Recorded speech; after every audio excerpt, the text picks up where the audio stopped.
dosen menulis itu untuk menyelesaikan S2 atau S3 mereka. Jadi kalau mereka nggak bisa publikasi ilmiah, itu maknanya bahwa mereka nggak layak lulus S3 gitu kan. Kalau mereka nggak bisa publikasi ilmiah, mereka nggak layak naik dari lektor jadi lektor kepala atau dari lektor kepala jadi guru besar gitu ya, kalau mereka nggak bisa nulis. Makanya itu masuknya ke academic cheating sebenarnya kalau sampai mengoutsourcing pihak lain untuk menuliskan atau nitip, kan gue yang bayari nama saya jadi first author, itu nggak boleh.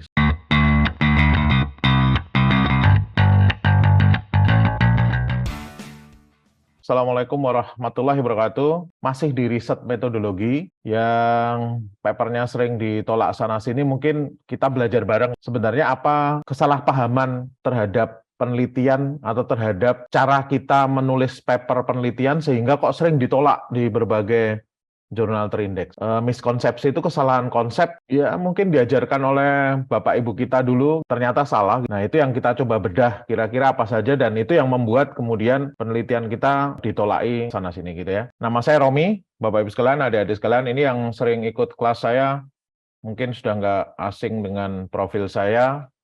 Jadi bidang saya di software engineering dan machine learning, PhD saya di bidang yang sama. Dulu nama lab saya knowledge-based software engineering. Jadi software engineering yang pakai pendekatan-pendekatan machine learning untuk software testing, untuk requirement engineering. Pulang Indonesia tahun 2004, saya nggak tahan jadi PNS, hanya tahan 3 tahun, terus kemudian saya keluar dirikan Brainmatic. Sebelum saya pulang Indonesia, saya dulu buat ilmukomputer.com. Nah itu yang saya formalkan jadi bisnis, dan konsep bisnis saya, ini nanti saya ceritakan juga di belakang, gaya akademisinya saya pakai. Jadi saya dari masalah kehidupan, saya cari state of the art methodnya seperti apa, terus kemudian saya cari masalah atau gap dari state of the art method, terus kemudian saya pecahkan dengan cara yang unik. Nah, dari sana saya bawa ke bisnis, saya kemas dalam bentuk produk atau services yang kemudian itu yang saya tawarkan. Makanya saya nggak fully businessman, gaya bisnis saya gaya bisnis akademisi, yang basisnya dari model scientific approach ya modelnya ya. Saya masih reviewer di jurnal-jurnal terindeks, Elsevier itu ada IST, JSS, Springer itu ada Software Quality Journal, Software Practice and Experience gitu ya. Terus kemudian Inner Science masih sering masuk request review paper, itu biasanya yang berhubungan dengan publikasi saya yang paling banyak itu tentang software defect prediction, software effort estimation, enterprise architecture dan seterusnya gitu ya. Nah, karena saya pakai dataset NASA MDP dataset, ada beberapa publisher dari NASA juga minta saya untuk mereview paper-paper yang masuk untuk diterbitkan ke jurnal mereka. Nah, ini yang tadi saya berikan contoh. Saya lihat masalah yang ada dari masalah kehidupan, saya cari state of the art-nya, terus kemudian dari sana saya lihat gap-nya, terus kemudian saya membuat cara, metode, formula yang kemudian saya kemas menjadi ID series, ID framework series, Integrated Multidimensional Framework. Ini yang kemudian jadi core bisnis kita. Nah, itu yang kita implement selama 2006-2007 lah kita mulai sampai 2023 ini, 15 tahunan. Nggak hanya kementerian lembaga, BUMN dan swasta, dan juga universitas. Setahun ini coba membantu Bu Ova dan Prof. Pratik di UGM untuk mereform UGM, pakai pendekatannya enterprise architecture juga. Jadi kalau lihat YouTube saya paling nyaman, pengen ngikutin apa, klik playlistnya. Jadi kalau data science, klik playlistnya itu diikuti dari atas saja ke bawah, itu sudah runut. Gitu, sudah saya buat runut. Enterprise architecture juga sama, dari atas sampai bawah itu sudah runut. Riset metodologi itu juga sudah runut, mulai dari riset metodologi, terus kemudian menentukan topik seperti apa, dan seterusnya mulai dari atas sampai bawah. Dan saya masukkan semuanya ke YouTube. 5 miskonsepsi di dunia penelitian, sehingga ketika ini kita lakukan, kita pahaminya salah, ini akhirnya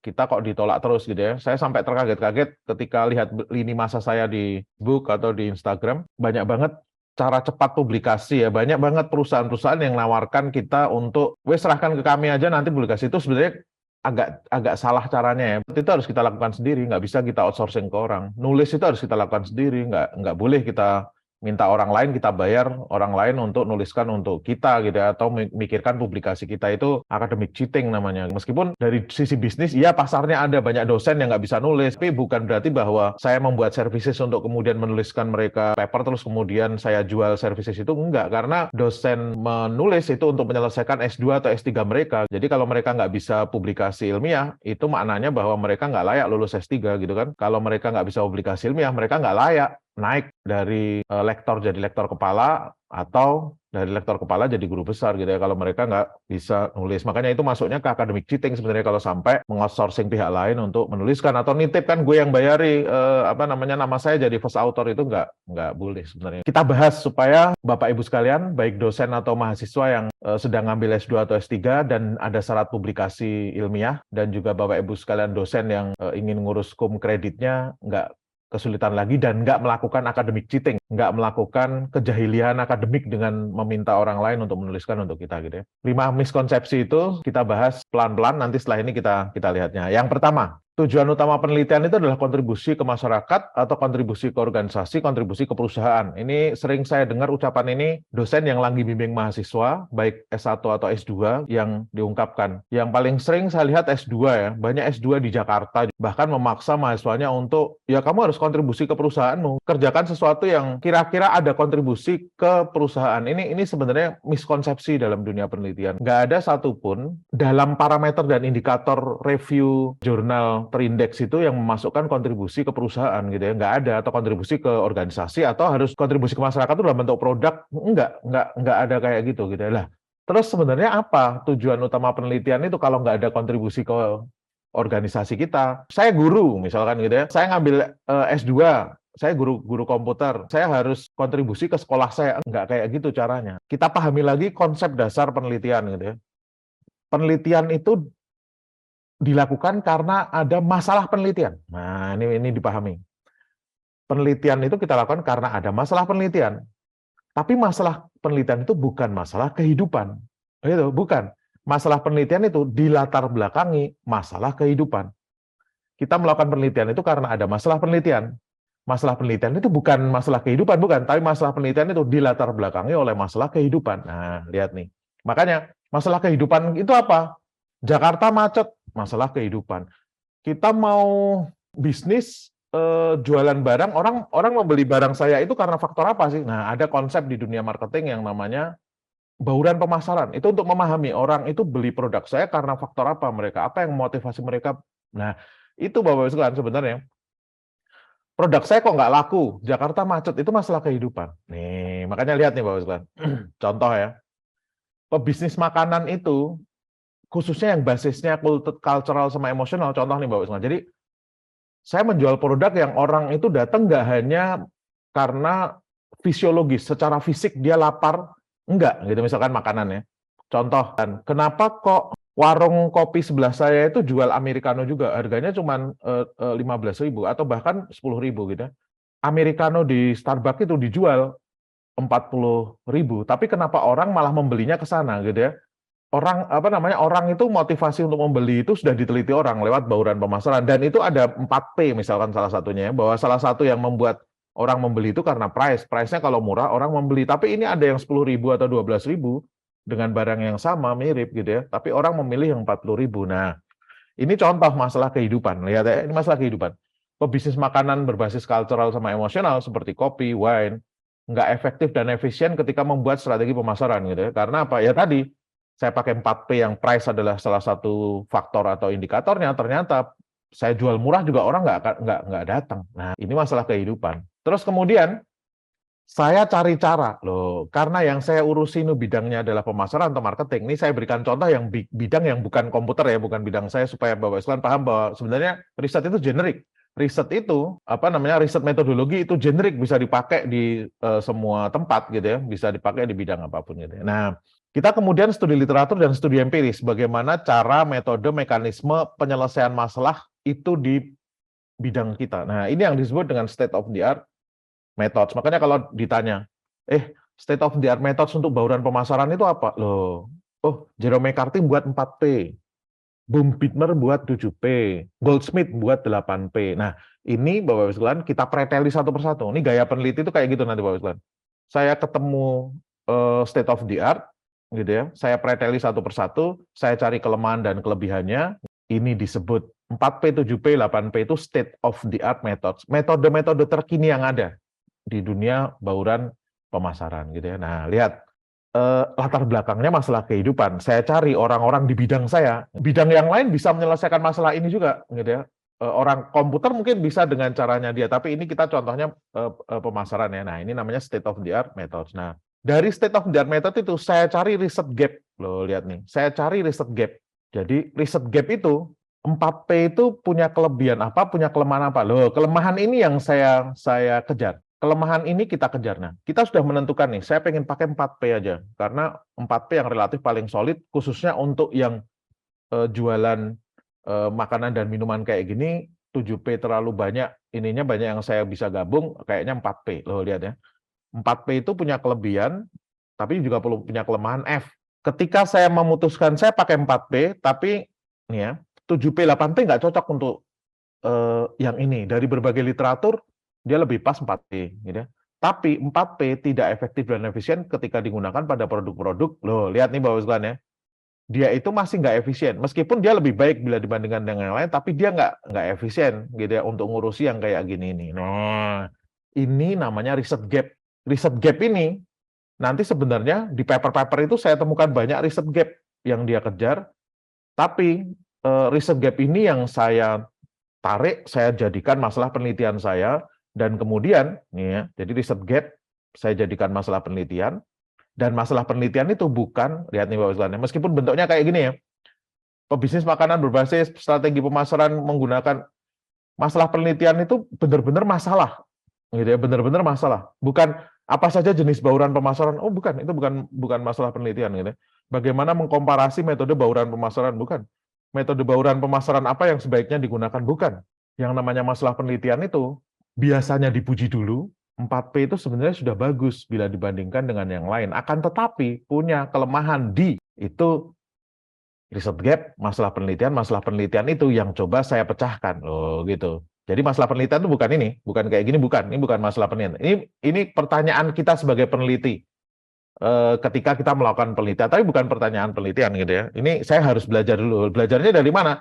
Apa saja jenis bauran pemasaran? Buku teks. Bagaimana mengkomparasi metode bauran pemasaran? Nah, mungkin ada paper gitu ya, bukan lagi buku teks dan seterusnya. Nah, saya usulkan metode pemecahan penelitian dari masalah penelitian tadi yang lebih baik dibandingkan dengan state of the art tadi. Atau dari state of the art tadi, nanti saya bandingkan juga oke, tapi ini saya langsung kejar masalahnya juga oke. Nah, 4P itu khusus untuk yang cultural sama emotional product seperti ini, sebaiknya diganti dengan 4E. Ini kata satu peneliti yang namanya Vesta. Nanti setelah ini kita lihat ya. Nah, lihat nih, yang warnanya ungu ini, jadi yang warnanya kuning itu masalah kehidupan, warnanya merah itu metode terkini, masalah yang biru itu masalah penelitian atau riset gap, yang warnanya ungu itu apa namanya propose method kita. Jadi metode yang saya usulkan untuk memecahkan masalah penelitian itu warnanya ungu itu gitu ya.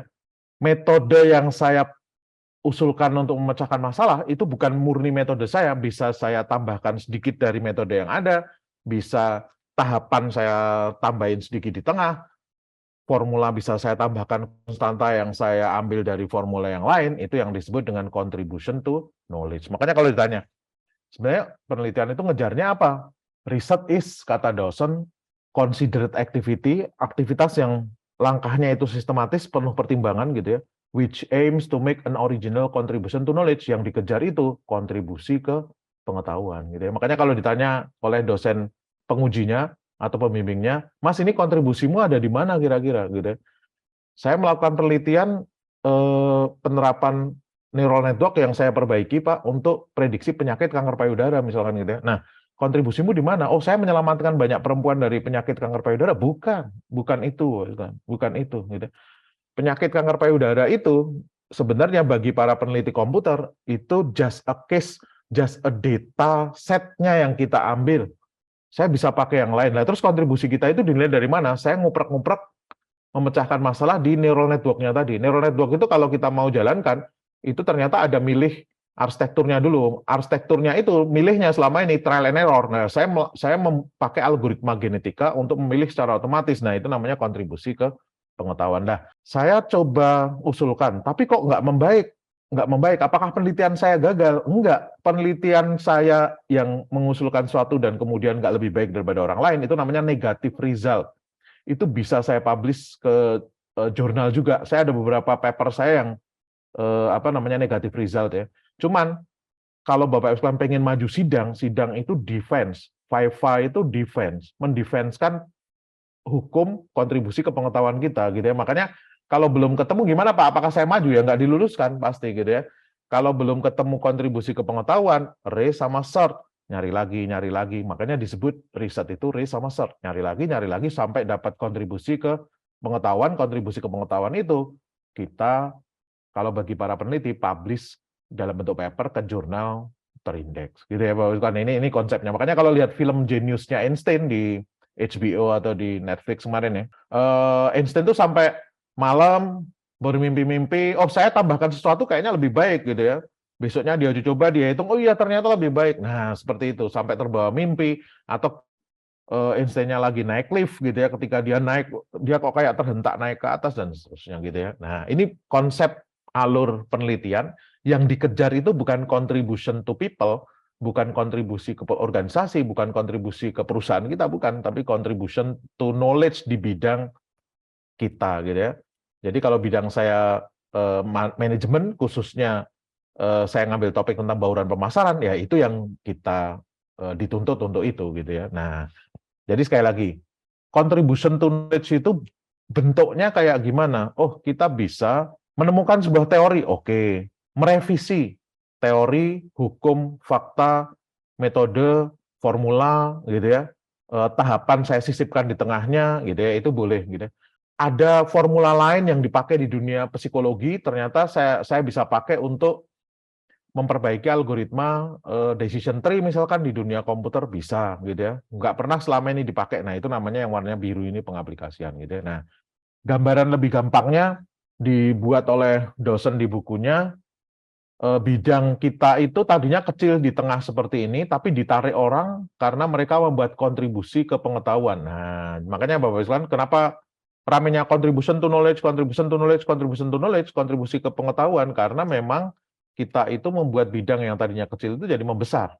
Dan inilah batas keilmuan state of the art. Nah, topics atau state of the art body of knowledge-nya itu sampai di ujung yang warnanya biru ini, yang tadinya kecil ini ditarik ke sana ke sini karena orang melanjutkan riset kita gitu. Contoh yang tadi marketing mix supaya masih nyambung ya, bauran pemasaran tadi. Tadinya dimulai Neil Borden di tahun 1953, dia buat 12 elemen gitu ya. Nah, terus kemudian Jerome McCarthy memperbaiki, 12 elemen itu sebenarnya nggak sebanyak itu loh. Kita bisa rangkumkan 4P, price, product, place gitu ya Bapak Ibu ya.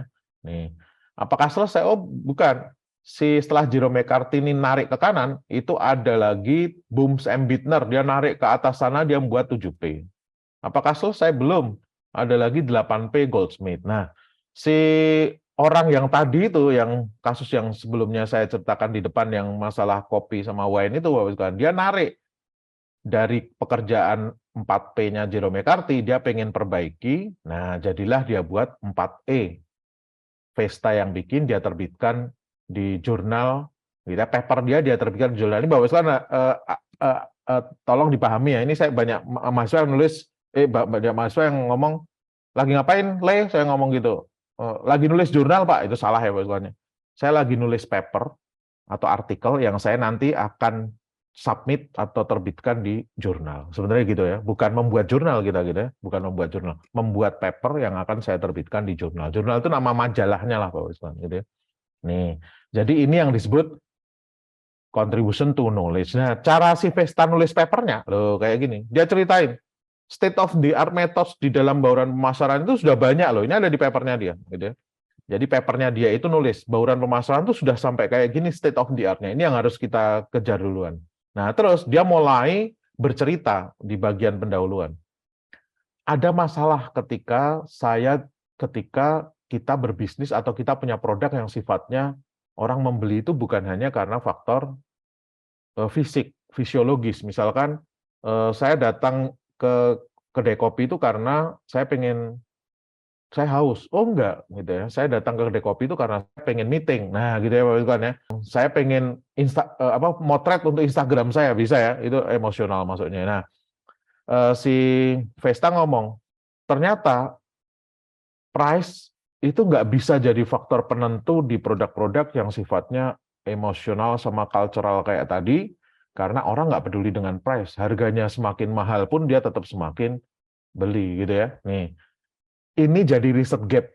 bagi si Vesta tadi, riset gap itu dijadikan masalah penelitian, dipecahkan dengan cara apa? Bagaimana kalau si produk, jadi kualitas produk itu saya ganti dengan expertise misalkan. Gimana kalau price itu saya ganti dengan evaluasi. Jadi bahkan di Starbucks yang elit tempatnya bahkan price list-nya sudah nggak ada lagi gitu ya. Dia cukup sebutkan menunya sudah nggak ada, karena apa? Nggak relevan lagi. Dan ketika kita datang ke kedai kopi kadang-kadang Bapak Sekalian, itu baristanya datang, Pak, Bapak lagi longgar nggak? Oh iya Mas, gitu ya. Saya bisa demokan salah satu produk kita seduh manual Pak, gitu ya, dengan dripper yang sangat berbeda dengan biasanya, gitu ya. Dripper saya itu di bawahnya ada stainless-nya yang bulat. Nah, itu yang kemudian dipatenkan oleh Paragon ya nanti Bapak sekalian ya. Jadi ternyata bisa nahan aroma Pak. Nah, dia nanti, nah itu kayak gitu. Kopi yang tadinya sebenarnya biasa saja, tapi gara-gara diseduh karena model drippernya pakai Paragon, harganya dari 15.000 jadi 35.000 atau 50.000 gitu ya. Nih, makanya price ganti dengan evaluasi, promosi mengedukasi dia bisa, place-nya ganti dengan experience. Makanya saya lihat beberapa paper-paper yang berhubungan dengan Starbucks itu nggak lagi ngomongin kopi, tapi kursi yang baik itu yang tingginya berapa gitu ya. Meja yang pas itu yang berapa, apakah sebaiknya itu dibuat banyak atau satu persatu mejanya hanya untuk 2 orang maksimal atau kayak gimana, itu risetnya ada banyak tentang itu. Nah, si Vesta memecahkan masalah itu jadi kontribusi ke pengetahuan di bidang bauran pemasaran, tulis dalam bentuk paper, submit ke jurnal, terbit ke Q1 jurnal gitu ya. Ini yang dikejar-kejar nih Pak Iwan sebenarnya gitu ya. Di bidang komputer khususnya data science, khususnya yang ngambil topik tentang satu algoritma decision tree, ini konsepnya sama, decision tree. Tadinya ada Bremen, algoritma decision tree itu Bapak Iwan kalau kita buat tahapan paling hanya ada 6 tahapan. Tapi ada yang siklusnya muter, itu di tahapan ketiga nanti gitu ya. Nah, si Bremen, semua algoritma decision tree itu sama, yang beda apa? Yang beda hanya satu, split kriteria ketika dia menentukan mana node, mana di bawahnya, itu pakai formula yang berbeda gitu ya. Sama nanti dipangkas gitu ya, pemangkasan dari tree yang dihasilkan itu yang sedikit berbeda. Nah, Bremen ngomong, cara splitnya itu pakai Gini Index, ada formula dia buat 84. Queensland kemudian memperbaiki itu. Jadi Queensland itu menarik ke kanan, kalau Bremen narik ke kanan, Queensland narik ke kiri kan gitu ya. Queensland ngomong, kalau pakai Gini Index itu ada permasalahan loh. Nah, riset gap. Saya coba usulkan pakai information gain.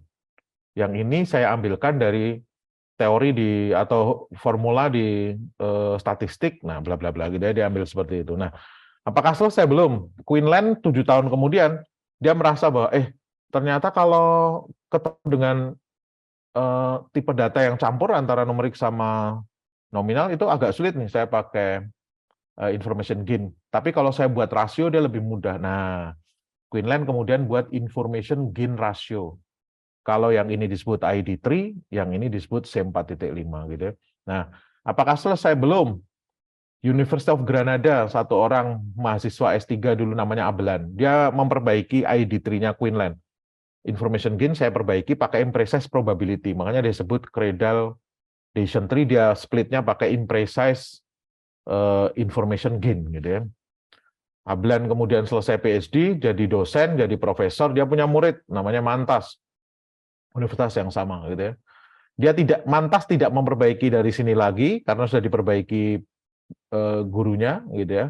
Dia memperbaiki dari yang Queensland yang C4.5 ini, dia sebut imprecise information gain ratio gitu ya, karena pakai gain ratio. Nah, apakah selesai sampai di sini? Semuanya terbit di jurnal-jurnal Q1 ya. Expert System Application ini. Nah, Abelan buat lagi adaptatif Cradle C4.5. Jadi dia bisa mengadaptasi sendiri ketika ketemu dengan data yang beraneka ragam tadi gitu ya. Nih, terus seperti ini. Nah, ketika si Mantas tadi nulis paper, bentuknya seperti ini. Dia cerita dulu. Orang itu sudah melakukan penelitian tentang decision tree itu sudah beraneka ragam loh. Ada Queensland gitu kan, yang pakai information gain, ada Queensland yang pakai gain ratio gitu ya, dan seterusnya dia sebut semua. Mulai dia ceritakan. Nah, kalau Bapak Ibu baca paper, masalah penelitian itu ada di abstrak atau ada di introduction. Selalu cari aja. Kalau di abstrak dia masih implisit nggak eksplisit, cari di introduction, biasanya di sana pasti eksplisit. Karena apa? Faktor dan indikator review paper itu salah satunya bahwa apakah masalah penelitiannya clear gitu ya. Jadi ditulis secara eksplisit itu jadi satu faktor gitu. Nah, kalau kita baca paper kayak papernya Mantas ini, tinggal cari aja ketika dia bercerita, oh, orang-orang sudah sampai seperti ini loh gitu ya. Ini sebenarnya bagus nih. Nah, dia cerita, SEMA.5-nya Queensland itu sebenarnya bagus. Kalau dia sudah mulai menggunakan however gitu ya, therefore, SEMA.5 itu mempertimbangkan training setnya handal. Makanya ketika ketemu dengan noisy data, buyar itu, pasti langsung akurasinya turun, performanya jadi buruk. Nah, ini tuh dia mulai membuat riset gap, jadikan masalah penelitiannya dia pecahkan dengan, saya ambil imprecise probability-nya si Wale yang dia buat tahun 1996, saya pakai itu, saya cemplungkan ke algoritma. Saya sebut dengan Credal C4.5. Loh, gitu nanti Bapak sekalian. Jadi terbit di ESWA, ini salah satu jurnal Q1 di dunia komputer, khususnya yang berhubungan dengan software engineering, computer science, machine learning, dan seterusnya, biasanya masuknya ke sini gitu ya. Nih. Jadi miskonsepsi pertama itu Bapak sekalian, penelitian kita harus ada kontribusi ke tempat kita kerja, ke organisasi. Enggak, gitu ya. Kalau kita lihat papernya si Mantas ini, bahkan kalau ditanya, datasetnya pakai apa nih, kita lihat ya Bapak sekalian. Datasetnya dia pakai apa? Dataset yang dia pakai itu dataset yang sifatnya publik dari UCI dataset nih, lihat nih. Technical paper. Bentar ya, klasifikasi Mantas ya. Jadi si Mantas ini kalau ditanya, oh, orang komputer harus nyari data sendiri ke lapangan. Oh, enggak. Kita pakai UCI dataset nih. Dataset ini bisa di-searching di UCI dataset itu gitu. Ini semuanya ada di sana. Datasetnya sifatnya publik. Bahkan kalau kita pakai dataset yang private, yang dari organisasi kita, di-reject malahan gitu. Kita diminta untuk dataset publik supaya bisa diverifikasi dan seterusnya gitu ya. Nah, miskonsepsi pertama. Miskonsepsi kedua, penelitian yang baik dan gampang nembus jurnal terindeks itu kalau skalanya besar, topiknya besar, melibatkan banyak bidang. Salah. Kalau kita belajar dari Mantas tadi, cuman decision tree, bahkan dia cuman ngurusi satu tentang split kriteria saja, dia nggak ngurusi hal yang lain. Nah, itulah sebenarnya dunia penelitian, topiknya kecil, dalam, gitu ya.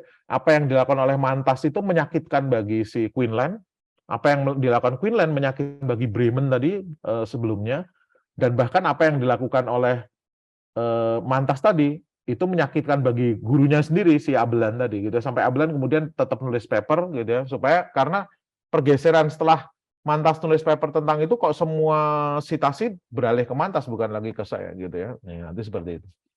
Nah, Might menuliskan sangat bagus dan menggambarkan illustrated guide to a PhD, kata dia. Kita itu SD, SMP belajar semua. Kita belajar semua nih Bapak Ibu sekalian, adik-adikku sekalian. SD kita belajar semua hal, gitu ya. SMP kita masih belajar semua hal. Kalau tinggal di Jawa, tiba-tiba soalnya isinan cecak-cecak mengisoriki, wah ini bahasa Jawa, saya dapat lokal konten gitu ya. Nih kalau di Jawa Barat, tempat saya tinggal ini Cibubur, tapi Cibubur coret, kan nggak masuk Jakarta, tapi masuk ke Jawa Barat. Anak-anak saya ada pelajaran bahasa Sunda. Nah itu maknanya apa? Semua hal kita pelajari, SMP juga masih, SMA kita mulai disuruh milih IPA atau IPS untuk yang SMA, gitu ya. Yang lain kita disuruh milih jurusan kalau kita masuk ke SMK, gitu ya. Ada yang TKJ, ada yang multimedia, ada yang DKV, ada yang beraneka ragam pemasaran, ada yang perhotelan, dan seterusnya gitu ya. Udah mulai spesifik ke satu tempat gitu ya. Kuliah kita mulai milih prodi, mulai ngecil lagi. Nih, mulai ngecil lagi gitu ya. Terus kemudian semester 7 untuk yang S1 atau semester 3 untuk yang S2 gitu ya, kita disuruh mulai menuliskan skripsi atau tesis gitu ya. Nah, itu mulai kecil lagi. Kita milih topik, penelitian, mengecil lagi gitu ya. Nah, sampai kemudian riset saya tentang decision tree misalkan gitu kan, saya sudah tahu semuanya. Queensland saya sudah tahu, Bremen saya sudah tahu gitu ya, saya sudah tahu semuanya. Itu saya di ujung batas body of knowledge tadi yang kita bahas yang warnanya biru tadi di depan tadi, ini batasnya di sini. Lah kok saya nggak lulus-lulus gitu ya, misalkan ya, ketika saya ngurusi teman-teman di apa namanya, sebuah kampus gitu ya, S3-nya ada yang 20 semester itu berarti sudah 10 tahun dia. S3 ini S3 semester keberapa, Pak? Saya semester ke-20 lah, itu berarti sudah 10 tahun gitu ya. Saya pikir itu paling, wah ini brutal juga ini. Oh, ada yang lebih brutal lagi. Saya semester 30, itu berarti 15 tahun, gitu, nggak lulus-lulus. Padahal saya sudah tahu semua. Nah, dia sudah ada di batas ilmu ini. Cuman masalahnya, dia tidak punya kontribusi ke pengetahuan. Dia nggak nembus keluar sedikit. Nah, jadi tadi misalkan ya, marketing mix. Ada Neil Borden, ada Bubit, saya sudah tahu semuanya, saya sudah belajar semua. Tapi saya nggak punya ide. Datanglah Vesta tadi, dia membuat jerawat kecil. Nah, jerawat kecil ini, lihat ya, kontribusi ke dia, kontribusi ke pengetahuan yang dilakukan oleh si Vesta, gitu ya, yang membuat dia bisa lulus PhD, gitu ya. Sama juga dengan decision tree. Oh, saya CART sudah, Cradle, DT, Cradle, semuanya sudah dibatas. Tapi kenapa nggak lulus-lulus ya? Saya belum membuat sesuatu hal kecil yang itu dianggap kontribusi saya ke pengetahuan. Nah, datanglah Mas Joko misalkan, memperbaiki punyanya Abelan, kalau Abelan dia adaptif saja, kalau saya self-adaptif. Jerawat kecil ini, yang dibuat oleh Mas Joko ini, gitu ya, itulah PhD itu, gitu sebenarnya. Jadi, topik penelitian yang bagus, gitu ya, itu justru yang kecil, fokus dalam, ada kontribusi ke pengetahuan. Nah, ini nanti cara-caranya, detailnya saya masukkan ke YouTube saya, nanti silahkan diklik di PDF-nya itu ada link, langsung klik ke YouTube saya, nanti bisa dilihat gitu ya. Jadi membawa pengaruh besar ke bidang kita dibuktikan lewat citasi ke publikasi yang tinggi. Jadi miskonsepsi yang kedua bahwa riset saya harus gede, oh orang komputer harus buat program ini nanti ini ya yang gede banget dan seterusnya gitu ya. Nah, makanya kalau kita lihat paper-paper nih, 4P itu memperbaiki 4E itu memperbaiki 4P loh, improvement. Oh, saya membuat marketing mix baru untuk industri tourism. Loh, lihat ya Bapak Ibu sekalian ya, pengaplikasian ini. Marketing mix khusus untuk private label brand equity gitu ya. Kayak tadi, kopi dan wine itu kalau kita pakai marketing biasa nggak bisa loh. Marketing mix biasa 4P, 8P nggak bisa gitu ya. Nih, karena ada beberapa yang kontradiktif di sana. Nah, itu jadi riset gap. Dia coba buat khusus untuk private label brand equity gitu ya. Nah, demikian juga dengan yang komputer tadi. Si Mantas memperbaiki C4.5, si Ocodec memperbaiki use case point, dia buat simplified use case point gitu ya. Ada lagi yang memperbaiki genetic algorithm gitu ya. Ini kalau lihat judulnya mirip-mirip dengan yang orang Indonesia ya, yang dari Sabang sampai Merauke itu. Genetic algorithm saya pakai untuk penjadwalan mata kuliah. Kalau orang Indonesia judulnya genetic algorithm dipakai untuk penjadwalan mata kuliah ×2 studi kasus timik bla bla bla. Ini khas nih dari Sabang sampai Merauke bertebaran di mana-mana. Kok itu nggak bisa nembus ke jurnal internasional padahal si punyanya Yang ini bisa ke IEEE Transaction on System Man and Cybernetics yang legendary tempatnya si Lutfi Zadeh dulu mempublish apa namanya fuzzy logicnya dia gitu ya. Karena apa, lihat nih. Dia nggak menerapkan ini ke salah satu kampus, tidak. Karena begitu kita menerapkan ke salah satu kampus, generalisasinya jadi hilang. Tapi genetic algorithm itu dia perbaiki pakai guided and lossed strategy ini. Dia ngomong, populasi itu ketika saya filter di dalam genetic algorithm, ternyata banyak yang hilang, yang bagus-bagus padahal, gara-gara modelnya kan random gitu. Makanya beberapa yang masih potensial itu saya simpan gitu. Terus kemudian alokasi memori itu yang kemudian dipakai untuk nge-guide ke filtering berikutnya. Nah, dia sebut with guided and local search strategi itu gitu ya. Itu yang dia coba perbaiki, masuk nembus jurnal Q1 gitu ya. Nah, itu miskonsepsi yang kedua. Miskonsepsi yang ketiga. Penelitian yang mudah masuk jurnal terindex adalah yang hasilnya produk dan siap diterapkan. Salah, Bapak sekalian, gitu ya. Ini melanda seluruh degree kita, baik S1, S2, maupun S3. S1 itu masih oke lah sebenarnya, karena memang secara regulasi itu boleh menguji teori ya. Saya pakai neural network untuk prediksi harga saham, itu masih oke. Dan nanti dia buat aja program atau aplikasi untuk itu. Tapi pembuat aplikasinya sendiri itu sebenarnya bukan penelitian, bukan gitu ya. Ketika neural network itu dia pakai, dia adjust arsitekturnya, dia tarik kesimpulan bahwa arsitektur yang bagus untuk harga saham di sini adalah seperti ini. Nah, itu yang letak risetnya sebenarnya, bukan produknya sendiri gitu ya.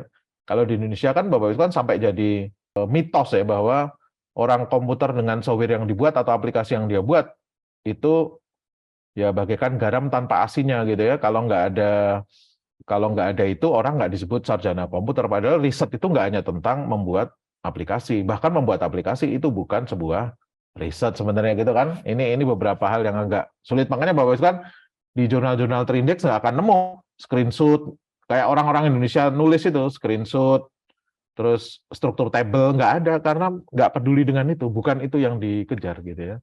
Nah, ini saya sedikit bawa ke kenapa kok ini sampai ada gitu ya. Jadi ada the rule of third di dunia riset dan industri gitu ya. Jadi komparasi riset dan industri itu bisa gampang dijelaskan dengan teori 3 meja gitu ya. Kita itu dikasih 3 meja gratis, meja indah, meja kuat, meja luas gitu ya. Karakter pebisnis dan peneliti itu beda ketika menikmati ini. Meja indah, meja kuat, meja luas, saya dikasih. Apa yang saya lakukan? Saya pebisnis pemula. Saya dikasih gratis, saya jual. Satunya 500.000, saya untung 1,5 juta. Pebisnis menengah, dia kasih nilai tambah dulu. Dibersihkan dulu mejanya, dicat ulang, dia jual. Ternyata satunya laku 1,5 juta. Jadi saya untungnya 4,5 juta dari gratis, gitu kan? Nih. Nah, apakah ini yang paling bagus? Enggak, yang paling keren ada lagi. Meskipun sudah lebih baik daripada hanya menjual ya. 3 meja ini saya jadikan aset, saya jual layanan.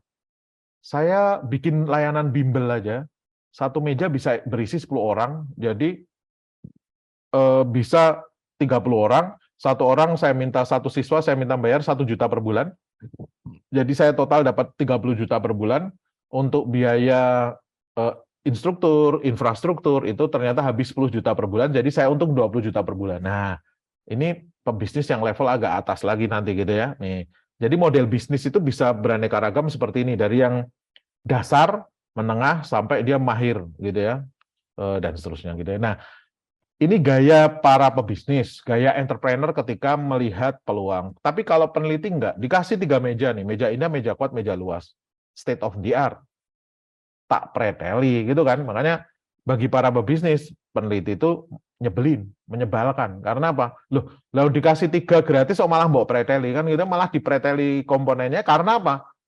Targetnya dia itu dipreteli semuanya, lihat mejanya bahannya dari apa dan seterusnya. Dia wajib membuat meja baru yang berbeda dengan 3 meja itu konsepnya. Karena kalau dia berhasil membuat 1 meja baru, itu dia ada kontribusi kepengetahuan di dalam pengembangan meja ini. Gitu. Bukan dia malah hanya pakai meja ini, bukan, itu gaya pebisnis gitu kan. Nah, peneliti di Indonesia terjebak kayak tadi ya. Sudah ada 4P, 4P saya pakai untuk ini bla bla bla. Lah, itu nggak ada kontribusi kepengetahuan. Kayak kita pakai salah satu meja kuat saya pakai untuk menampung 10 orang. Lah ya nggak usah digitukan juga, semua orang tahu kalau ini meja kuat bisa nampung sampai 30 orang bahkan misalkan gitu ya. Nih, bukan itu yang kita kejar. Researcher itu ngejar membuat meja baru yang berbeda dengan meja yang lain. Membuat formula yang kita perbaiki dari yang sebelumnya ada, membuat metode yang memecahkan masalah yang metode sebelumnya masih bermasalah dengan itu gitu ya. Nah, KPI-nya nanti kita ngomongin KPI-nya, Key Performance Indicator itu berbeda. Kalau para pebisnis, contribution to people. Nah, kontribusi ke masyarakat dalam bentuk produk atau layanan yang dibutuhkan masyarakat. Kalau saya pengen pertahankan ide ini bahwa ini milik saya, IPR gitu ya, hak kekayaan intelektual atau sekarang disebut kekayaan intelektual itu bisa paten, hak cipta, merek, rahasia dagang gitu ya. Ada 9 jenis IPR itu yang kita kejar. Tapi kalau para peneliti, contribution to knowledge, kontribusi ke pengetahuan yang kita kejar, dalam bentuk apa? Bukan kita daftarkan ke IPR sebenarnya, tapi kita publikasi paper ke jurnal terindeks gitu ya. Nih, ini beberapa konsep. Meskipun kemudian para dosen sekarang juga dituntut untuk lari ke IPR gitu ya, karena ada Tridharma perguruan tinggi. Tapi sebenarnya konsep dasarnya adalah kontribusi ke pengetahuan, publish dalam jurnal, publish dalam bentuk paper, terbitkan dalam bentuk jurnal ke jurnal terindeks. Seperti itu ya Bapak sekalian. Makanya setelah konsep ini bisa saya sambungin atau enggak? Entrepreneur itu juga riset. Nah, di satu sisi lihat ya Bapak sekalian ya, mereka perannya beda, tapi mereka bisa kita sambungkan. Jadi setelah peneliti itu memperbaiki metode, mekanisme, formula, algoritma sehingga membuat lebih bagus, gitu ya, lebih efisien, lebih cepat, ada kontribusi ke pengetahuan, ini bisa kerjasama dengan entrepreneur, pebisnis, gitu ya, untuk bikin produk atau layanan berbasis sesuatu yang unik tadi. Kalau pebisnisnya ini nanti dicontek oleh orang lain, ya sudah, bareng-bareng daftarkan ke IPR, daftarkan ke paten atau hak cipta seperti itu, gitu ya. Efeknya si pebisnis akan untung karena dia masuk samudra biru, nggak ada orang yang melakukan hal seperti saya karena ini metode baru, formula baru yang lebih baik dibandingkan dengan yang lain. Karena produk unik, lebih akurat, lebih efisien, bisa pasar dengan baik, dimanfaatkan untuk perbaikan kehidupan manusia. Nah, ini contoh dua sisi ini bisa nyambung gitu ya. Dan Bapak Ibu sekalian, makanya ada istilah di dalam organisasi atau perusahaan itu masuk ke R&D dulu, R&D. Nah, riset and then product development itu berangkat dari contribution to knowledge, dilarikan ke contribution to people. Dan Bapak Ibu sekalian, oh ini kalau akademisi nggak bisa Mas, oh bisa. Akademisi itu sebenarnya konsepnya kalau ngikutin standar nasional pendidikan tinggi, SNPT itu terbit peraturannya Permendikbud nomor 3 tahun 2020 bahwa akademisi itu atau dosen itu tridharma perguruan tinggi gitu ya. Nggak hanya pembelajaran, nggak hanya itu, tapi juga melakukan penelitian supaya dapat kontribusi ke yang nanti kontribusi ke pengetahuan itu kerjasama dengan industri atau bahkan universitasnya bikin perusahaan sendiri juga nggak apa-apa gitu ya, untuk bisa jadi produk yang siap diserap pasar itu dalam rangka pengabdian masyarakat gitu ya. Meskipun sekarang pengabdian masyarakat di dunia kampus itu dipahami bahwa ngajar ke panti asuhan, fakir miskin, anak telantar itu disebut pengabdian masyarakat. Enggak, pengabdian masyarakat itu nanti Bapak Ibu akan terkaget-kaget. Nanti kita lihat ya setelah ini ya. Kalau pembelajaran itu ini clear lah.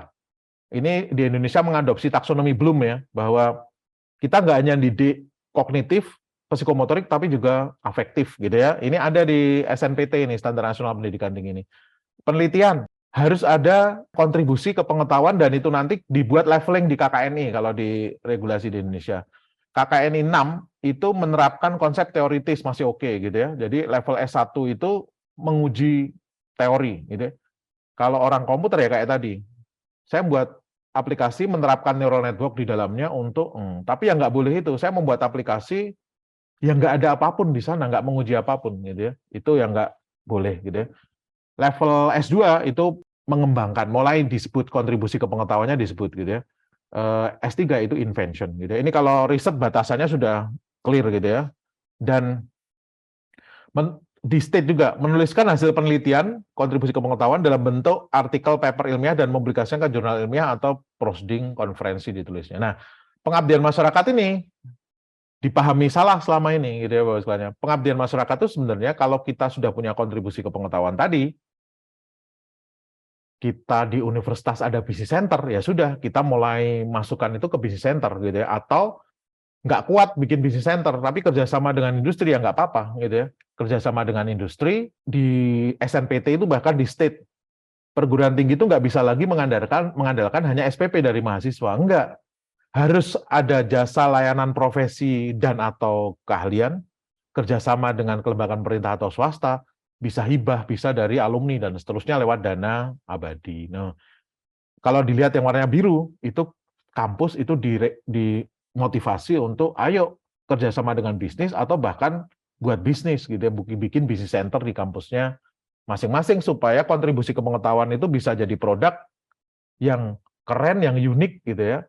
Dan Bapak Ibu sekalian, kalau kita benar-benar berbisnis tuh mengikuti kaidah saintifik bahwa saya harus membuat meja keempat, saya harus ada kontribusi kepengetahuan itu ya saya masukkan ke dalam produk atau layanan, itu nyari pasarnya lebih gampang. Dan itu sebenarnya core model kita seperti itu ya nanti Bapak Ibu sekalian ya. Nah, jadi setelah Mas Joko tadi dengan algoritma self-adaptive C45 tadi sudah dapat gitu ya di kampus, dia kontak ke business center, unit bisnis di kampusnya, atau nggak punya unit bisnis, ya udah dia kerjasama dengan industri, dia mulai terapkan gitu ya. Oh, ini beberapa contoh saya pick up dari beberapa pekerjaan kita ya. Kita bantu KPK untuk merediksi profil tersangka koruptor itu seperti apa. Kita kerjasama dengan lembaga-lembaga asuransi untuk bisa dalam penentuan premi itu ditentukan basisnya dari algoritma Mas Joko tadi misalkan gitu ya. Klasifikasi profil risiko kecelakaan atau meninggal gitu. Hasil perbaikan FP growth dari peneliti-peneliti di Brandmatics dalam KBI Data Science itu kita pakai untuk bantu beberapa ini gitu ya. Kalau association rules itu dipakai untuk Netflix ketika kita nonton satu film nih ya, ada ya. Karena Anda sudah nonton Lincoln Lawyer gitu ya, saya anjurkan Anda nonton Animal Kingdom kayak gitu. Ini basisnya dari association rules kalau dalam dunia machine learning. Nah, kayak gini atau Amazon itu juga sama. Nah, dan orang-orang akan sulit mengalahkan saya karena orang-orang kalau pakai FP growth yang biasa itu nggak secepat saya, nggak seakurat saya loh, gitu sebenarnya. Nih ya, ini saya bahas juga di 3 pola penerapan data science, nanti kita lihat di sana. Contoh yang saya lakukan, saya ada satu core bisnis tentang enterprise architecture, bangun enterprise architecture gitu ya. Nah, ketika saya mulai berbisnis, saya pakai standar, saya pakai TOGAF aja, dia sudah standar internasional gitu ya. Cuman ketika saya coba pakai itu, Bapak Ibu sekalian, perusahaan-perusahaan lain juga semuanya pakai itu. Bahkan internasional konsultan pakai itu. Oh, kita standar nasional, kita pakai TOGAF, saya akan kalah gitu ya. Karena apa? Saya perusahaan yang baru dibandingkan dengan mereka yang sudah 30 tahun dan seterusnya. Saya cari metodologi pengembangan enterprise architecture itu artinya apa? Harus mulai dari mana, apa yang harus dibuat? Itu orang sudah membuat framework dan frameworknya sudah banyak. Ini namanya saya cari state of the art methods. Sudah banyak. Nah, apa yang saya lakukan? Saya pakai ini aja. Oh, nggak laku. Kayak tadi, saya masuk Samudra Merah. Gitu. Apa yang kemudian saya lakukan? Saya preteli. Saya menggunakan gaya akademisi. Saya preteli, saya cari kelemahannya. Sekarang de facto-nya orang pakai TOGAF banyak karena dia konsorsium dan dia ternyata kalau kayak Zahman nggak bisa dipakai lagi karena dia proprietary. Nih, makanya kita bisa melihat tren itu sebenarnya dari paper-paper yang ada, kenapa orang nggak lagi pakai Zahman. Tampilannya bagus, taksonomi completeness-nya dia nilainya 4. Cuman dia itu guidance-nya nggak bagus gitu ya. Dan saya mulai kesulitan mengakses ke dokumentasi-dokumentasi dia. Gartner yang paling sulit diakses gitu ya, bayarnya mahal. Tapi Zahman juga relatif sekarang karena proprietary gitu ya. Tapi TOGAF itu kuat di seperti ini, tapi taksonomi completeness-nya rendah. Terus kemudian dia itu sulit dipahami karena orang ngumpul jadi satu dalam bentuk konsorsium, terus kemudian punya ide itu masuk kadang nggak terkontrol dengan baik gitu kan. Nih. Dan saya lihat juga TOGAF itu banyak yang pakai nih. Negara-negara lain secara nasional juga banyak yang pakai. Nah, dari sana coba saya petani lagi, saya studi literatur, hasil studi literatur yang warnanya merah itu ya, saya baca paper, EA dan framework yang ada sulit dipahami, buzzword, statis, sulit diubah, teknologi oriented, akhirnya nggak dibutuhkan pimpinan dan staff gitu ya. Yang warnanya hijau ini studi lapangan ketika saya buat laporan untuk KPK, untuk Kementerian Keuangan, untuk Ristek Dikti gitu ya, dan seterusnya. Itu yang pertama, sulit dipahami, buzzword, akhirnya pimpinan nggak butuh, padahal EA itu kita buat untuk pimpinan kan gitu ya. Nggak komprehensif menselaraskan dimensi organisasi. Ketika saya datang ke anak perusahaannya PLN, PJP misalkan, Mas, organisasi itu kan punya dimensi ya, ada visi, misi, resiko, KPI. Lah, itu ditaruh di mana kalau di dalam enterprise architecture? Nggak pernah diomongin di TOGAF, nggak pernah diomongin di Zahman. Mereka hanya ngomongin BDAT itu, bisnis data aplikasi teknologi. Nggak pernah ngomongin resiko ada di mana. Risk registernya nanti terhubung dengan bisnis arsitektur atau terhubung dengan, nggak pernah diomongin. Ternyata ada paper yang bahas ini juga, gitu ya. Ini saya masukkan ke semua laporan-laporan saya kemudian ke perusahaan-perusahaan itu. Nggak comply dengan banyak regulasi, ini permasalahan berikutnya, dan ternyata banyak perusahaan itu yang kecewa ketika mereka sudah minta satu konsultan, bahkan itu luar negeri gitu ya, untuk bikinkan EA, ternyata kerjanya 2 minggu sekali datangnya, atau bahkan yang sebulan sekali datangnya gitu ya. Padahal ide tentang IT roadmap, misalkan di teknologi arsitektur atau di application arsitektur itu datangnya dari proses bisnis. Nah, kalau konsultannya nggak ngerti dengan detail proses bisnis, gimana dia bisa bergerak, gitu ya, gimana dia bisa memutuskan mana yang saya buat tahun depan dan seterusnya gitu ya. Nah, ada bom paper yang dibuat oleh si John McLeod, dia nulis, kalau kondisinya 1-4 kayak gini, EA is dead. Karena apa? Dia beranak pinak, sulit diubah, buzzword-nya juga banyak, sulit dipahami juga, nggak komprehensif dengan berbagai dimensi ini, ya pasti dia akan mati. Nah, ini yang saya jadikan riset gap, terus kemudian saya membuat framework baru. Kalau baca paper-paper saya yang era-era tahun 2010, itu saya sebut dulu TOGAF modified, TOGAF simplified gitu ya. Cuman saya dapat komplain dari open group untuk tidak menggunakan wording TOGAF. Ya sudah, saya membuat integrated multidimensional namanya enterprise architecture. Kemudian semua series framework kita namai ID itu. Ada IDEA, ID BPM, ID dan seterusnya. Konsepnya bahwa saya pengen comply dengan banyak standar yang tadi, gap tadi, 4 atau 5 gap tadi saya pecahkan. Saya pengen pakai satu platform aja yang mudah gitu ya, terintegrasi nanti.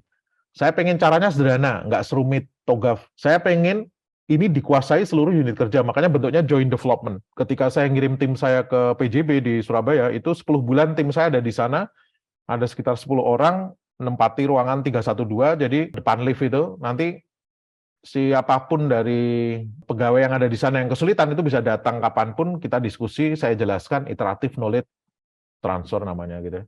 Arsitektur bisnisnya multidimensi, terus kemudian roadmap dari pekerjaan ini saya masukkan ke sana, nanti bisa lihat di YouTube saya ini, nggak bisa saya, ini karena pembahasan kita lain ya. Tahapannya saya buat sederhana, saya mapping satu ke satu nanti seperti ini gitu ya. Ini agak sedikit beda dengan artifact yang ada di TOGAF gitu ya. Saya buat coloring code, yang warna hijau itu bentuknya teks pasti, yang warna biru itu diagram, yang warnanya kuning itu katalog, yang warna merah itu matriks gitu ya. Jadi dari jauh udah kelihatan ini artifaknya apa gitu ya, dan masuk ke ini yang mana. Ini yang saya daftarkan untuk merek, hak cipta, dan paten juga. Proses bisnisnya saya buat dimensi. Nah, menghasilkan data apa proses itu. Jadi ada proses bisnis yang di tengah ini, menghasilkan data apa, membutuhkan data apa, sudah diotomate dengan aplikasi apa, comply dengan standar manajemen apa, misalkan ISO 9001, ISO 27000 untuk security data. Nah, proses ini saya hubungkan dengan ini, gitu ya. Terus kemudian menjalankan strategi program organisasi yang mana. Ketika saya menjalankan proses ini, ada risiko apa yang akan terjadi, risk registernya saya masukkan ke sini, dan ngejar KPI apa. Ini yang kita sebut multidimensional arsitektur itu. Nah, dari sana, ketika saya nerapkan, Bapak, itu saya gaya akademisi. Jadi udah selesai, saya ukur. Cara saya ini efektif bantu organisasi atau enggak loh. Saya melakukan survei evaluasi untuk melihat seberapa meningkat 2 tahun lalu, ternyata masih 1,6, sekarang 3,32 itu saya monitor terus gitu. Seberapa matang organisasi itu mulai menerapkan enterprise architecture ini. Oh, 2020 masih 2,1 naik dan seterusnya gitu ya. Nah, saya ukur semuanya saintifik seperti ini. Terus kemudian saya sambil bimbing mahasiswa loh gitu nanti ceritanya. Jadi saya minta mahasiswa saya untuk uji coba juga. Terus kemudian mulai saya bawa ke berbagai organisasi, klien-klien saya gitu ya.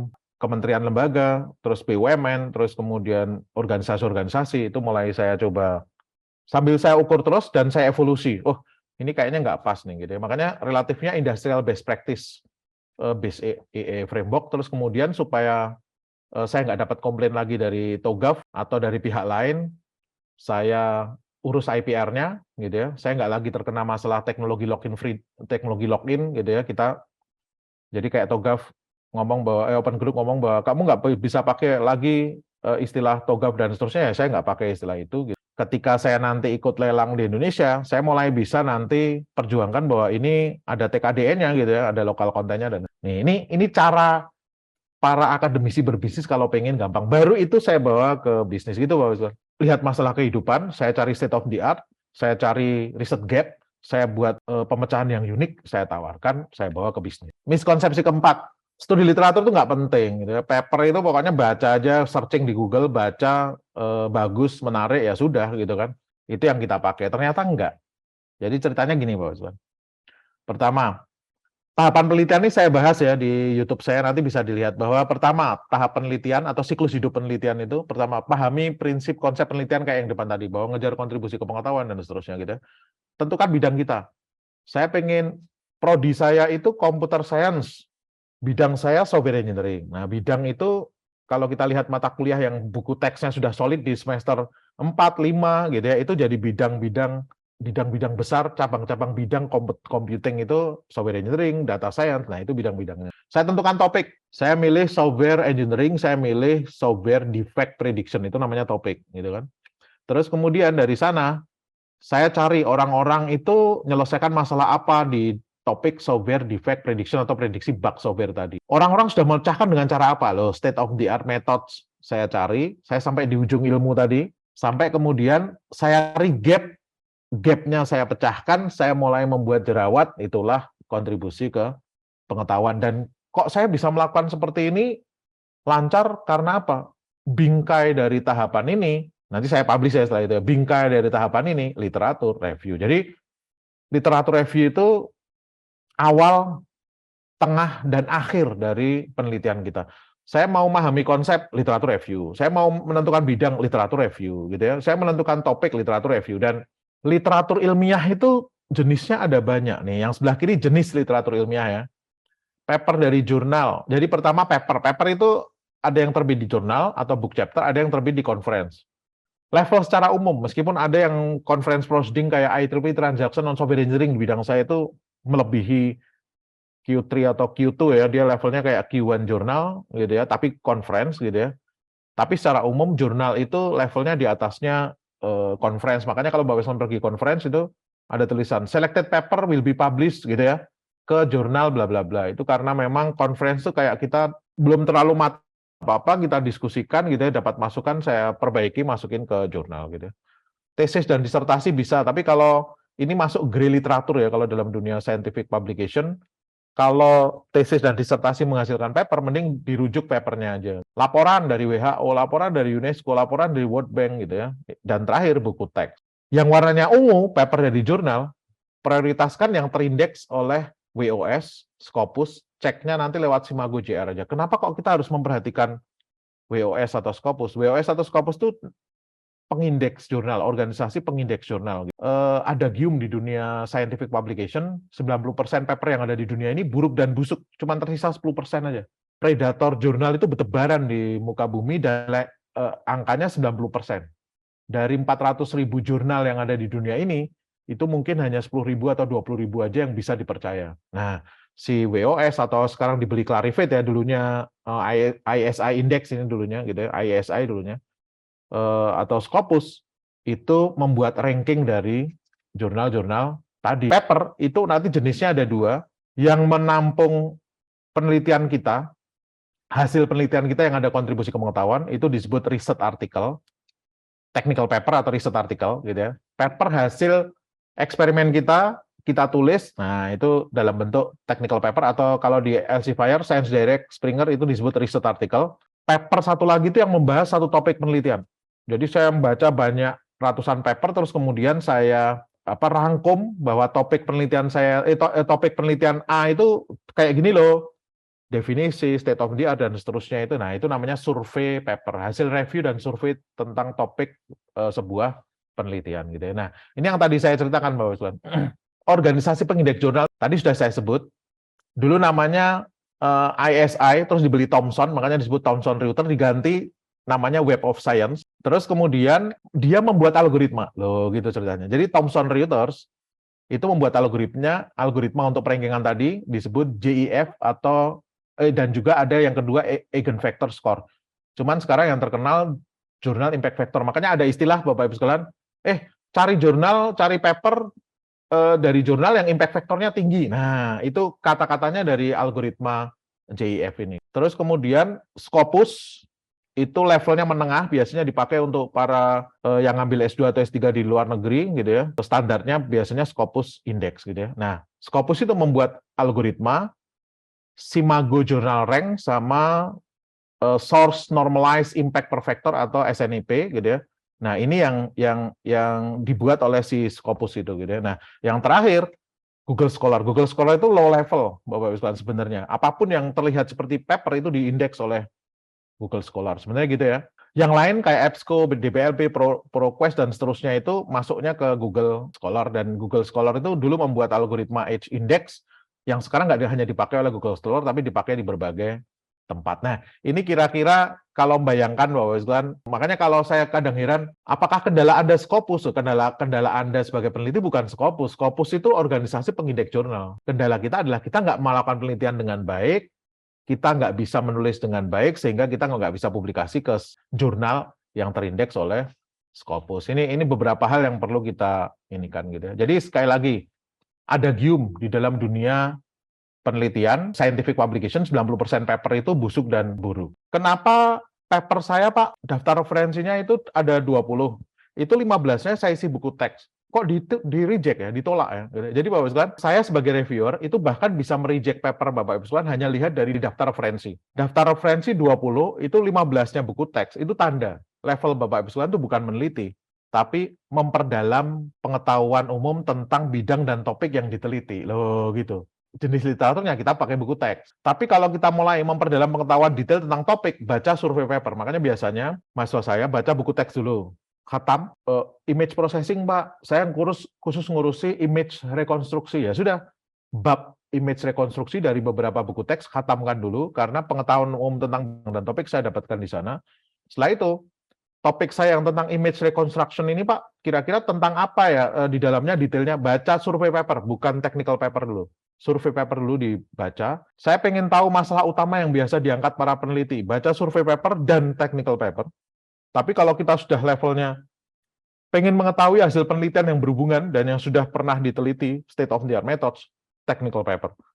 Nyari riset gap, memperjelas masalah, melandasi masalah penelitian, technical paper. Makanya dari 20 paper itu, paling buku teksnya 1 atau 2. 18 atau 19-nya antara technical paper yang paling banyak, mungkin 2 atau 3 nanti ada survei paper ketika kita mengargumentasikan bahwa topik saya ini masih relevan loh. Nah, gitu Bapak-Bapak. Jadi sekali lagi, miskonsepsi yang saya bahas ini supaya jadi gambaran Bapak-Bapak bahwa publikasi di dunia ini rumit, literatur itu ada levelnya, gitu ya, ada jenisnya, dan kita bahkan bisa mereject papernya orang hanya dari melihat daftar referensi. Kalau Bapak Ibu sekalian ngejarnya Q1 jurnal, isi daftar referensinya itu Q3, Q4, langsung di reject. Kalau kita pengen bisa nembus jurnal Q1, itu daftar referensi yang kita pakai semua kutipan, gitu ya, itu Q1, Q2, itu baru relatif aman secara referensi karena yang kita pakai berkualitas, gitu ya. Nah, berarti harus banyak baca dong, gitu ya. Harus banyak baca, wajib banyak baca. Ada gium. Berapa jumlah literatur yang harusnya kita baca? S1 itu lulus dengan baik kalau 20-70 paper dia baca. Dia di daftar referensi, S1 lulus, cuma 10 daftar referensi, ini sebenarnya bukan Eskomnya bukan Eskom beneran ini gitu ya. Ini Eskom abal-abal ini gitu sebenarnya ini. S2-nya lihat 70-200 paper ada di daftar referensi, good gitu ya. S3 itu yang kita baca lebih banyak lagi. Pak, saya semakin banyak baca semakin pusing gitu ya. Ini mahasiswa saya juga banyak yang komentar kayak gini. Sudah baca berapa paper? Banyak Pak, saya baca sekitar 30 paper. Lah programmu apa? Saya S2 Pak. Nah, S2 itu 70-200 paper. Kenapa pusing ketika baca 10 paper, 20 paper makin pusing, 30 paper makin pusing? Karena memang makomnya belum masuk, belum nyampe 70 paper. Makanya tadi Bapak sekalian, tahapan tadi, pilih bidang, pilih topik. Topik saya itu yang melakukan penelitian itu paling nggak sampai 2000 paper Bapak, kalau kita nemu ya. Yang benar-benar bisa kita pakai dan andalan itu Pareto teori. Paling dari 2000 atau 1000 paper itu paling 100 atau 200 paper. Jadi kita itu paling nggak intens yang kita baca itu 100 atau 200 paper di bidang kita supaya tahu state of the art.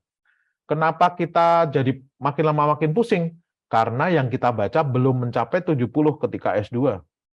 Jadi kita masih ke sana ke sini gitu. Kalau sudah mulai 70 kita sudah kenal. Oh, di dunia software defect prediction itu ternyata ada Mencius, ternyata ada Song, ternyata ada. Nah, itu sudah mulai terbaca. Jadi begitu kita baca, kita paham, oh ini punyanya Song yang tadinya kayak gini, mulai nggak terlalu pusing gitu ya. Makanya kepala jadi pusing bukan karena kita banyak membaca, tapi karena yang kita baca memang belum banyak, makanya kita pusing. Karena itu pakai tools yang ada.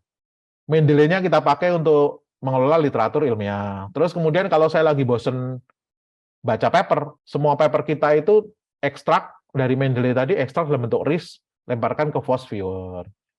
Saya nggak bisa Pak ngikutin terus tiap hari searching. Oh, nggak perlu searching karena ada aplikasi di Android yang namanya Researcher. Yang nanti kalau ada paper yang berhubungan dengan penelitian kita, dia bisa feeding ke kita paper itu secara otomatis masuk ke Android kita gitu ya. Nah, ini nanti saya bahas di tempat lain ya. Mendeley itu bisa dipakai untuk pengelolaan paper, juga bisa dipakai untuk penulisan. Ini saya ajarkan nanti di praktek penulisan ilmiah di YouTube saya nanti ada. Saya lagi nggak pengen baca semua paper, tapi saya pengen tahu pola paper yang ada di software defect prediction itu seperti apa. Saya ekspor saja Mendeley saya, khususnya yang software defect prediction, topik saya simpan dalam bentuk RIS. Nanti saya pakai FOSS-Viewer untuk bisa mengeluarkan kira-kira trending yang lagi word trendingnya seperti apa. Saya pengen memonitor publikasi baru, pakai Researcher Apps namanya. Jadi saya batasi, saya hanya akan minta paper-paper baru yang berhubungan dengan software defect prediction, tentang pruning di decision tree. Nah, itu nanti keluarnya akan seperti itu. Miskonsepsi kelima yang terakhir. Ini saya bahas detail 2 minggu lalu, tapi ini saya kasih highlight-nya aja. Penggunaan AI Power Apps melanggar norma dan kaidah penelitian, dan termasuk di dalamnya sebenarnya plagiarism. Ini miskonsepsi ya, Bapak Ibu. Jadi sebenarnya konsepnya gini, ini saya bahas di 2 minggu lalu. AI itu kata Bapak AI yang buku teksnya kita nikmati, saya dulu kuliah juga pakai Russell Norvig ini, mempelajari disiplin ilmu yang mempelajari berbagai metode, cara, algoritma untuk kita bisa membuat mesin yang mampu melakukan tugas yang memerlukan kecerdasan manusia. Istilah mesin yang mampu melakukan tugas yang memerlukan kecerdasan manusia itu kemudian dibagi subkelompok. Mesin yang bisa melakukan pembelajaran mandiri disebut machine learning. Mesin yang bisa menganalisis bahasa kita. Kita nulis sesuatu dia paham, namanya natural language processing, pengelolaan bahasa alami. Yang bisa mengenali suara kita, bahwa itu benar-benar suara saya, benar-benar wajah saya. Ini namanya computer vision. Ini dipakai oleh FIFA dan seterusnya untuk bisa mendeteksi dalam satu pertandingan itu Mbappe larinya berapa kilometer panjangnya selama dia bertanding itu, dapat tackling berapa kali, shoot-nya berapa kali, dan seterusnya. Itu bisa pakai computer vision sekarang. Planning and optimization, gitu ya, itu salah satu sub bidang juga dalam AI, robotika. Dan nanti setelah machine learning, computer vision, NLP saya dapat, gitu ya, saya juga bisa melakukan planning sama optimization. Algoritma genetika, itu saya pakai untuk satu ruangan, barang yang beraneka ragam, ruangan itu gudang, itu gimana saya bisa masukkan secara efektif ke sana, gitu ya, nggak ada rongga kosong. Nah, itu planning sama optimization namanya. Nanti tempat untuk nampung berbagai formula itu, berbagai metode itu, sistem cerdas, expert system ini, dan robotik. Jadi masuk ke robot dan seterusnya, dalam bentuk sistem cerdas atau robotika, gitu ya. NLP itu kenapa sekarang booming, Bapak Ibu? Sebenarnya NLP itu sudah dilakukan penelitiannya sejak tahun 1960 gitu ya. Ketika saya belajar tahun 1995, kuliah ambil S1 dulu, Bapak Ibu, itu buku teksnya terbitnya tahun 87 juga saya pakai gitu ya. Sudah lama banget. NLP itu dataset yang unstructured. Jadi data itu ada dua, data terstruktur itu yang baris sama kolom, unstructured itu yang kita nulis pakai Word, kita bikin status, itu di text processing algorithm nanti. Jadi text processing algorithm itu nanti satu kata saya ambil, namanya tokenisasi ya, nih word tokenization. Kata yang nggak perlu saya delete gitu ya, itu namanya stop word filtering. Saya kembalikan ke kata dasarnya, karena recognize itu sama tapi maknanya sama, tapi katanya beda. Nah, itu saya masuknya ke stemming gitu ya namanya. Ini proses ini sampai kemudian bisa mengubah data yang tidak terstruktur tadi jadi semi structure atau terstruktur. Di mana satu kolom atribut itu adalah satu kata. Karena satu kolom itu satu kata atau token, satu token tadi, kita memprosesnya jadi kalau ada miliaran kata, kita memprosesnya setengah mati. Nah, itu dilema peneliti NLP di era dulu. Saya pakai recurrent neural network, input saya pakai, output saya keluarkan gitu ya. Ini nanti bisa dipakai untuk apa sih? Mesin translasi, bisa apapun lah gitu ya. Bisa membaca gaya kita, mengeluarkan pola. Dulu kesulitannya itu adalah atributnya yang banyak, nggak efisien. Tahun 2017, kenapa sekarang ChatGPT rame, Bapak Sekalian? Ada satu orang namanya Vaswani, dia ngomong gini nih, Bapak Sekalian. Saya nemukan cara untuk membuat mesin translasi itu nggak relevan lagi diomongin karena Anda bisa masukkan bahasa apa, saya bisa keluarkan bahasa apa karena saya pecah encoder sama decodernya. Jadi kalau saya tanya di ChatGPT misalkan, jelaskan tentang neural network. Algoritma ini adalah, nah algoritma ini itu adalah neural network itu. Nah, kenapa bisa kayak gitu? Si Vaswani itu membuat konsep namanya attention. Jadi dia bisa menjaga konteks itu. Ini kalau dalam bahasa komputernya berarti dia siapkan struktur data khusus untuk mengecek attention ini. Nah, dia nulis paper yang sangat-sangat menyebalkan bagi para peneliti karena dianggap tidak sesuai dengan cara penulisan judul yang bagus. Judul papernya itu Attention is all you need, kata si Vaswani gitu ya. Dan ini game changer di dunia NLP. Karena apa? Dia bisa olah NLP dengan lebih efisien, bisa memahami konteks gitu ya. Dari Vaswani ini, bahwa lahirlah BART di Google, dia peneliti Google, Vaswani ini. Terus kemudian ChatGPT, OpenAI, dan seterusnya itu basisnya kemudian dari sini. Jadi sebenarnya NLP itu dipakai untuk apa sih? Google bisa membuat mesin translasi gitu ya. Kita bisa melihat sentimen analisis misalkan di IMDb itu orang itu cenderung menilai buruk atau baik untuk film John Wick ini misalkan. Atau kita bisa kayak tadi Fast Viewer itu hasil-hasil dari beberapa NLP. Chatbot, Google Translate itu sebenarnya NLP semua nanti kalau kita lihat di belakangnya gitu ya. Nih, Fast Funny itu game changer, OpenAI kemudian menemukan jalan supaya lebih cepat gitu ya. Lahirlah ChatGPT dengan lebih bagus. Sebelumnya juga sudah ada gitu ya, cuman sekarang lebih bagus. Dan Bapak Islah, ini saya bahas di 2 minggu lalu, sebenarnya AI powered apps itu sebenarnya ada banyak loh gitu ya.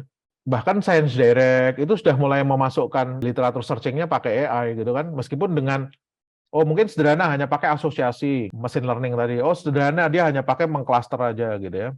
Fast Viewer, Connected Paper, ini semuanya sudah pakai AI meskipun bentuknya sederhana gitu ya. Jadi ChatGPT mungkin pakai NLP yang dibantu oleh machine learning, tapi kayak Grammarly itu NLP juga. Fast Viewer itu asosiasi mungkin mereka pakai di dalam dunia machine learning itu ada klasifikasi algoritma yang asosiasi dan seterusnya. ChatGPT itu ngolah data token tadi itu mungkin ribuan miliar. Jadi ribuan kolom, ribuan atribut, ribuan kata dia ambil dari ratusan miliar dokumen. Ini kalau kita lihat ngambilnya dari mana saja nanti keluar ya Pak. Common Crawl itu diambil 4,5 miliar dokumen dapat 410 miliar token. Wikipedia itu dapat 2,5 miliar token dan seterusnya. Data itu, korpus ini kemudian di NLP, korpus ini di text processing, ML pakai transformer namanya, kata Vaswani, lahirlah language model. Language model itulah yang kemudian ketika kita tanya sesuatu ke dia, dia bisa mengeluarkan jawaban yang itu unik. Kalau kita lemparkan ke anti plagiarism, itu nggak akan disebut plagiat karena itu bukan bahasa yang dikopas dari Wikipedia, bukan. Dikopas dari web, bukan. Dia mengenerasi bahasa mengikuti language model yang ada di dia, gitu ya. Nih, makanya sekarang kayak Turnitin, itu nggak hanya bisa mendeteksi plagiarisme, enggak, tapi juga mendeteksi ini manusia atau ini karya manusia atau karya mesin, gitu ya. Ini sekarang jenis plagiarisme itu berkembang ya, dan dipahami bahwa ChatGPT itu ada sedikit permasalahan. Di dunia AI itu AI halusinasi. Jadi ChatGPT itu didesain bahwa dia itu robust, strong, kelihatan benar, tapi sebenarnya ada beberapa yang ngarang. Karena pola language model itu polanya akurat, gitu ya. Konsepnya itu polanya akurat, tapi datanya tidak akurat karena dia bukan mesin pencari. Kalau mesin pencari itu dia langsung carikan dari sumber itu dia tampilkan kayak Google itu. Tapi kalau ChatGPT itu dia pola bahasanya dia keluarkan, gitu. Makanya kalau kita tanya siapa Romy Satriwahono, profilnya persis seperti profil saya di Wikipedia atau di blog saya. Oh, lulusan UGM, gitu ya, misalkan ya.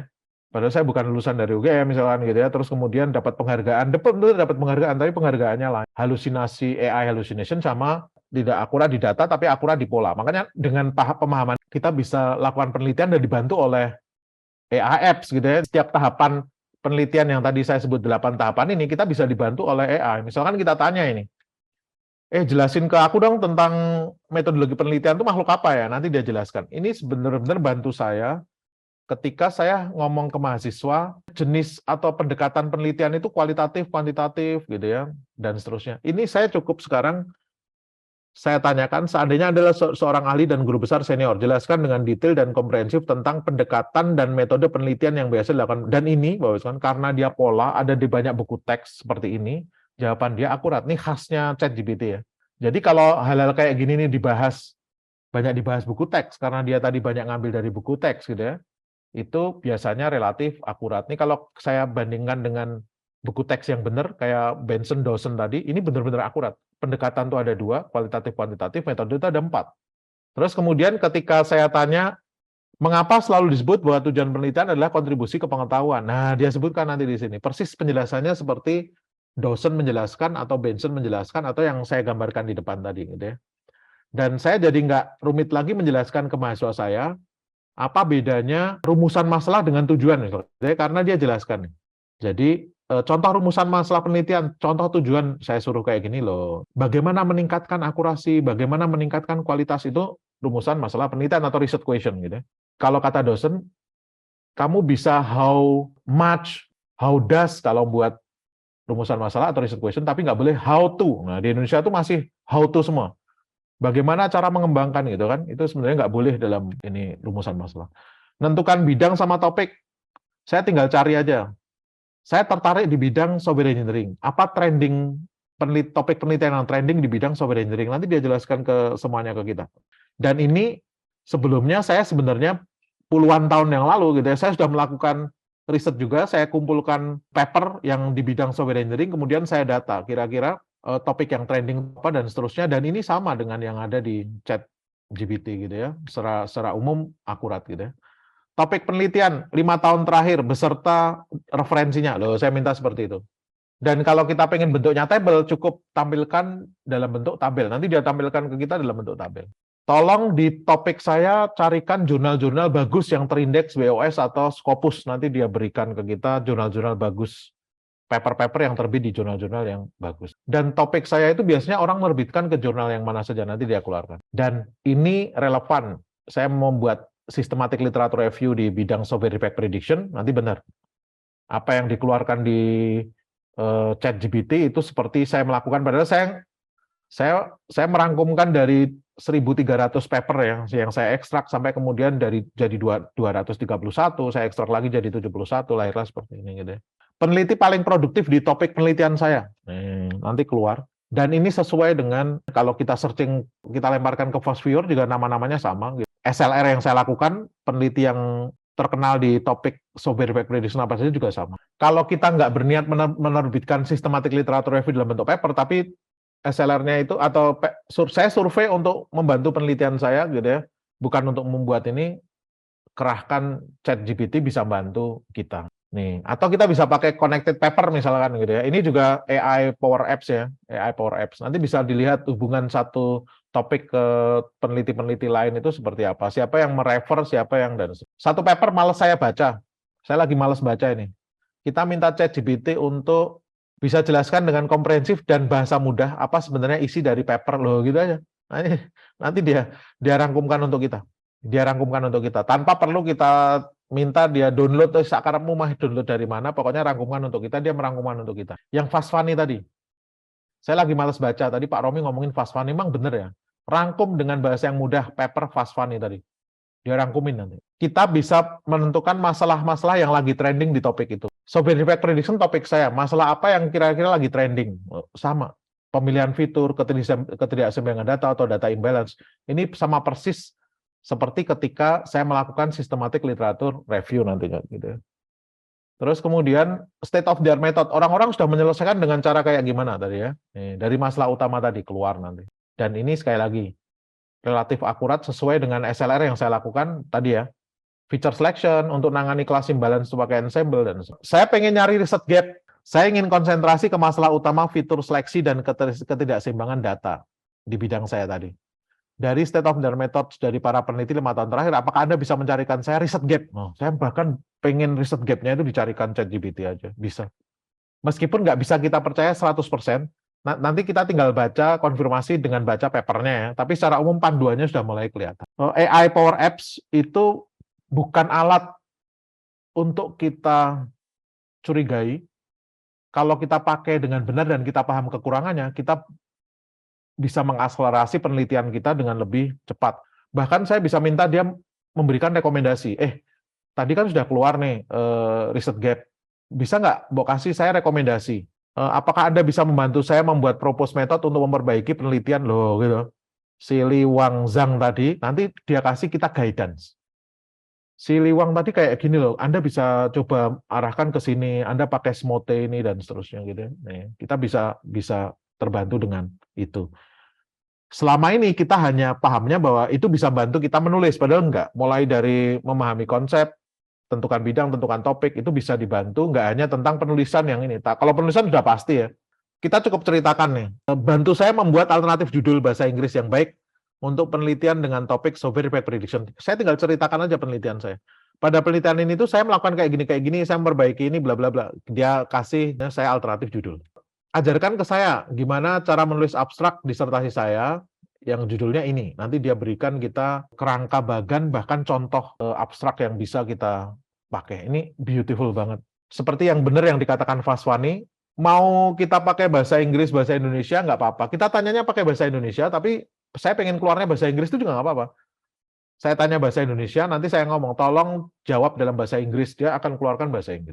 Atau kita langsung tanya bahasa Inggris kayak gini juga oke. Nggak ada kendala lagi bahasa, gara-gara encoder-decodernya Vaswani tadi sudah efisien. Sistematika penulisan saya pengen dibantu oleh ChatGPT, dia bisa memberikan kita ini. Pokoknya yang kayak gini ini bentuknya pola.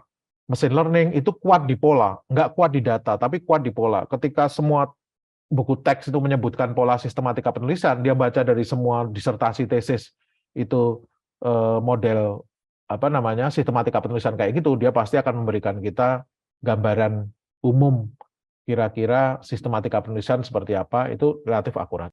Penelitian saya tentang penggunaan algoritma genetika saya jelaskan dulu gitu ya. Setelah itu tuliskan pokok pikiran bab 1 pendahulu. Dia kasih kita contoh gitu. Nanti tinggal kita kembangkan. Bantu kita perbaikan tata bahasa gitu. Kita lemparkan ke Grammarly, dia nanti ngecek mana yang perlu dirapikan, mana yang perlu dibenerin gitu ya, dan seterusnya nanti bisa dibantu. Grammarly itu AI based apps juga.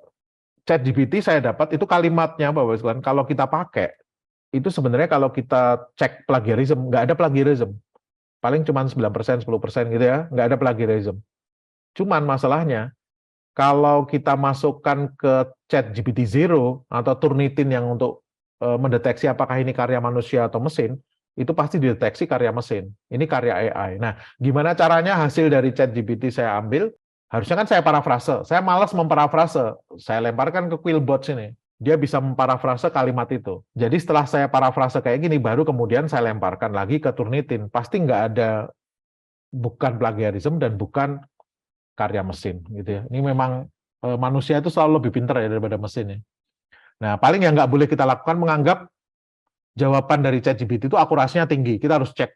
Biasanya yang berhubungan dengan profil kayak gini nih salah. Ya perusahaannya sudah benar, tapi lahirnya di Purwokerto loh salah. Tahunnya benar karena dia ngambil pola dari beberapa ini, tapi yang lainnya dia bisa salah. Dia ngambil dari pola di Wikipedia, dia ngambil pola dari blog saya. Makanya dia bisa dapat alur seperti ini polanya, tapi datanya dia nggak bagus karena ya itu sering mengenerate informasi salah karena learning-nya itu language model hasilnya gitu ya, bukan data yang akurat gitu ya.